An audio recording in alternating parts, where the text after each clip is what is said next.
The New York Knicks have found their next star, and this changes everything as Leon Rose came through in the NBA draft, bringing in a guy who is clearly very, very talented that Tom Thibodeau finally decided to allow play basketball in important minutes with Jalen Brunson dealing with an injury that is going to keep him out for the foreseeable future, meaning we could see more of this future star, and obviously we know who I'm talking about in Tyler Kolek, and we're going to break all of this down. What's up, guys? Welcome back to Knicks Digest. It's Chris here, and we're going to jump right into things as always. And guys, if you are part of that 65% that's not subscribed to Knicks Digest, make sure to subscribe. This is the place to be for all New York Knicks content. You do not want to miss out. We're having a bunch of fun here, so make sure to subscribe. All that being said, let's get into the video.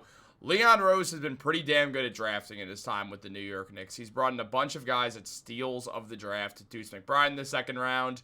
We've seen guys who've left the New York Knicks but were still good picks like Quentin Grimes late in the 20s, and potentially seeing how Pacome Dadier works out and seeing Ariel Hukporti. We've seen a lot of great draft picks later on in the draft by Leon Rose, and a guy with the potential to be the best of all of them is without a doubt Tyler Kolek. Kolek has been awesome in the limited minutes that he's played between the New York Knicks and the Westchester Knicks, and he looks like an absolute future star. Now, we saw this over the Summer League last year when in July, Tyler Kolek was looking like just an absolutely awesome point guard, excellent passer, also a nice shot from three. Gave a lot of Knicks fans a lot of excitement going into the season, and there was some thought that he would be getting instant minutes. However, with the signings of Cameron Payne and also having Deuce around, Kolek never really got a chance to show up. But now, with Jalen Brunson and Deuce McBride on the sidelines, Tyler Kolek got a chance to ball out, and he did just that.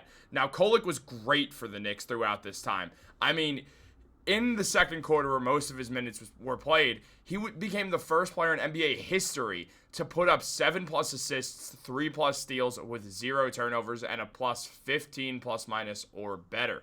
Tyler Kolek was straight up insane for the Knicks, and it was a nice 18 minutes that we got to see Kolek play for the Knicks, and well, he was very good. And this shows exactly what we've seen with his numbers in the NBA G League, where he's putting up 18 points and 10 assists per game, shooting well from three as well. We've seen Tyler Kolek be this good. We've seen this guy show that he absolutely has the stuff to be an NBA star and should be the other point guard for the New York Knicks going forwards. I mean, when you have a guy like Tyler Kolek, there's no need to re-sign a Cameron Payne. You won't need that. You have Kolek, who will give you all that lefty point guard stuff as well. The same way that Jalen Brunson and Cameron Payne are the 2 point guards right now. You replace Cam Payne with Tyler Kolek. You obviously just still have Jalen Brunson, which is great.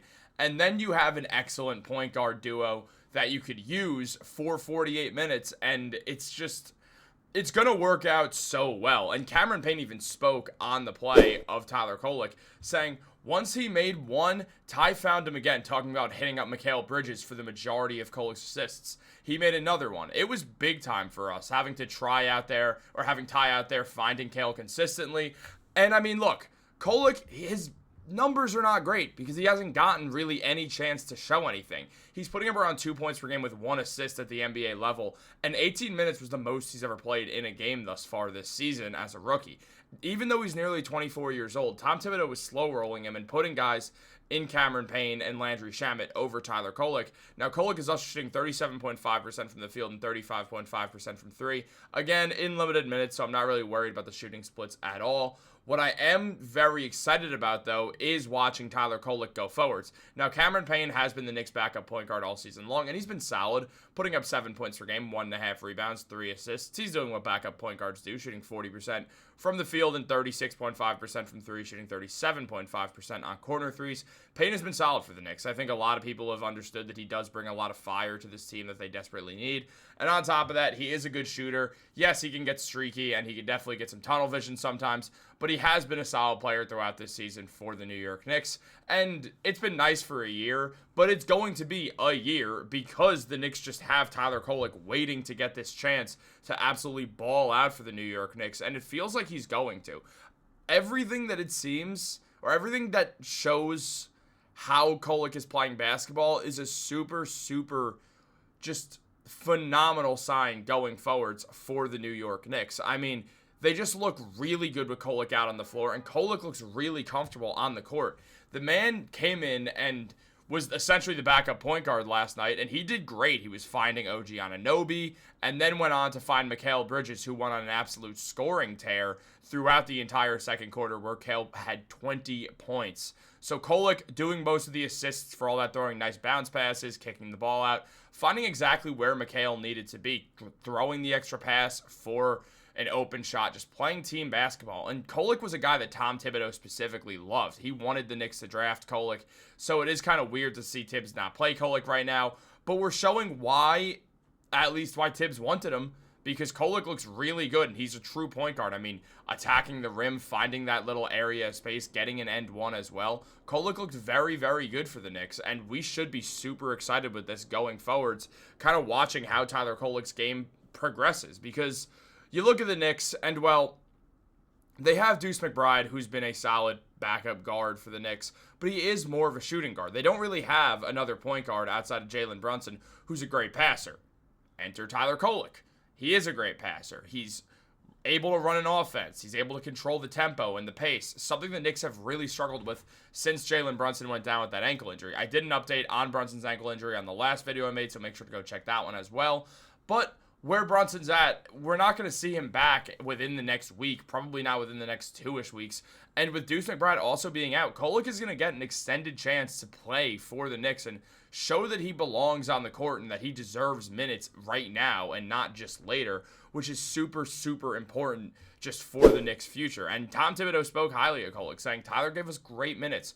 We built the lead, which allowed Cam to get some rest there. It was more how the team was functioning. We stayed organized, and he was making the right reads. It was good to see. He's done a good job for us. So Thibodeau liking what he's seen out of Tyler Kolek, but still, up to this point, we haven't seen Tibbs play Kolek. Again, 18 minutes was Kolek's career high in minutes, and before that, he's only had 3 other games where he's played 10-plus minutes. Kolek has really, really just not gotten a chance all year because the Knicks do have a bunch of guards, and they decided to let the rookie kind of slow roll himself, get himself ready. And look, if it means that Kolek is going to be great when he plays, I'm just going to be happy that he's playing. I'm not going to be yelling at Tibbs that he should have been playing Kolek earlier. I'm just going to be happy that Tyler Kolek got on the court and is getting the minutes that he deserves, because clearly he does deserve minutes. That's the one thing we know for a fact, is that Tyler Kolek belongs on the court and that this was a great job done. And especially, you consider Jalen Brunson being out for a while, or not a while, but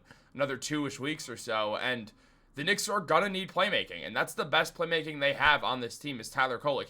Yes, I understand. There's the argument of the defense. He's not a great defender. He's kind of just letting people blow right by him, and he's not doing anything to stop it. The Knicks, since Brunson went down with the injury, have the second best defensive rating in basketball.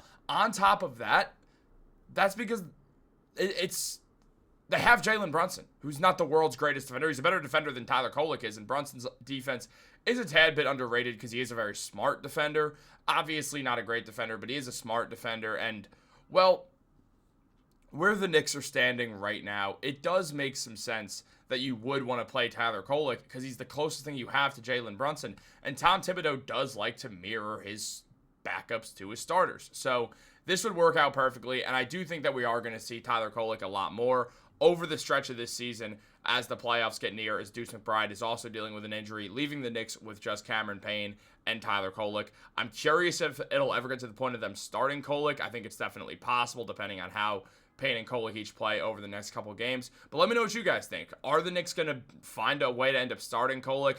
What will Kolek's minutes look like going forwards? I will say I'd be shocked if he's playing in the playoffs. I just don't expect the Knicks to give him some actual playoff burn when he hasn't played basically all regular season. But I do think next year he will firmly be in the Knicks rotation and could be one of the best players in the Knicks rotation. So I'm excited to watch it. Guys, let me know what you think in the comments down below. Like this video, subscribe, turn on post notifications. Have a great day, and go Knicks.